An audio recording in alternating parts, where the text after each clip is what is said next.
Fala galera, beleza? Tudo tranquilo?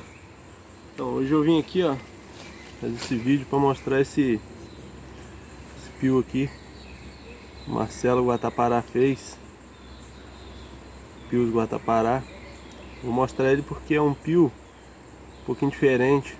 É um pio reto, porém ele pia muito parecido com o pé de cabra.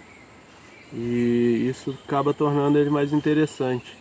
Principalmente para aquelas pessoas que têm problema de piar com pé de cabra, né? Que às vezes não consegue. Esse daqui é um pio mais fácil de piar e imita bem o pé de cabra. Entendeu? Então vale a pena mostrar ele por isso. Vou ali dar uns piados para vocês verem.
Então tá aí um piozinho bacana.